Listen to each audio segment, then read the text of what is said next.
Bonjour Sébastien Vaumoron. Bonjour Paul-Joseph. Après avoir retracé l'histoire de la responsabilité sociétale des entreprises, nous entrons donc aujourd'hui dans le détail de celle-ci. Oui, effectivement, nous allons aborder aujourd'hui le panorama de cette norme ISO 26000 qui définit la responsabilité sociétale des entreprises. Il s'agit d'une norme internationale qui comprend 6 domaines d'action.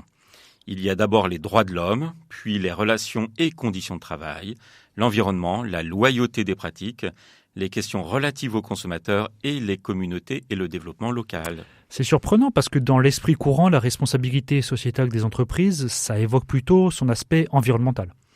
Oui, c'est d'ailleurs une ignorance, voire une confusion. On peut lire dans certains posts publiés sur des réseaux professionnels comme LinkedIn que la RSE signifie responsabilité sociétale environnementale. En fait, ça signifie responsabilité sociétale des entreprises. La question environnementale n'est qu'un des 6 domaines de cette responsabilité sociétale des entreprises. Il ne faut donc pas réduire la RSE à cet aspect environnemental, même si c'est effectivement un sujet très important dans le contexte actuel. Et à quoi sert cette norme internationale ? Eh bien, elle fixe des objectifs dans ces 6 domaines pour que les entreprises aient des pratiques, on pourrait dire, plus vertueuses. Il se trouve qu'en France, le Code du travail est assez exigeant. Et donc, toute la partie sur les relations et conditions de travail est plutôt bien encadrée par notre Code du travail. Mais comme c'est une norme internationale, elle s'applique aussi à des entreprises qui sont dans des pays où le Code du travail est beaucoup moins exigeant. Cela veut dire que toute entreprise française valide les exigences de la norme ISO dans ce domaine ? Non, absolument pas. Les domaines d'action, c'est ainsi qu'on les appelle, concernent l'emploi et les relations employeur-employé, les conditions de travail et la protection sociale, le dialogue social, la santé et la sécurité au travail et le développement du capital humain. Vous voyez que sur la question du dialogue social, certaines entreprises françaises ont encore du chemin à parcourir. Idem pour la santé et la sécurité au travail. Je rappelle qu'une grande entreprise française publique a eu une vague de suicides dans les années 2010. Question santé-sécurité au travail, on était très très loin du compte. Pourtant, la norme ISO existait déjà. Est-ce que cela veut dire que la norme ISO n'est pas contraignante ? Exactement, c'est une norme de référence qui n'est pas contraignante.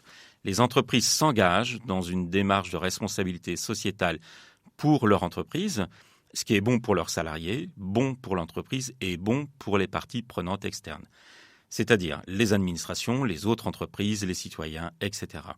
Mais elles s'engagent, elles n'y sont pas contraintes. C'est donc une démarche autonome volontaire. Cela dit, il y a de nombreux facteurs qui incitent aujourd'hui les entreprises françaises à œuvrer dans cette direction. Pour en revenir à la question de la santé et de la sécurité au travail, est-ce que les éléments comme la prévention des risques psychosociaux et le développement de la qualité de vie et des conditions de travail, que vous avez développé l'an dernier dans d'autres chroniques, est-ce qu'ils peuvent entrer dedans ?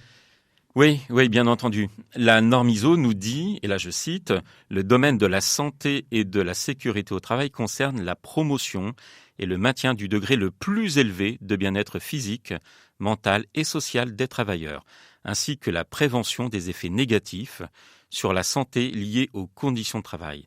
Il porte également sur la protection des travailleurs contre les risques pour la santé et sur l'adaptation de l'environnement de travail aux besoins physiologiques et psychologiques des travailleurs. » Nous sommes extrêmement proches de cette définition des articles du Code du travail sur la santé et la sécurité, que ce soit l'obligation de l'employeur avec l'article L4121 ou celle du salarié avec l'article L4122.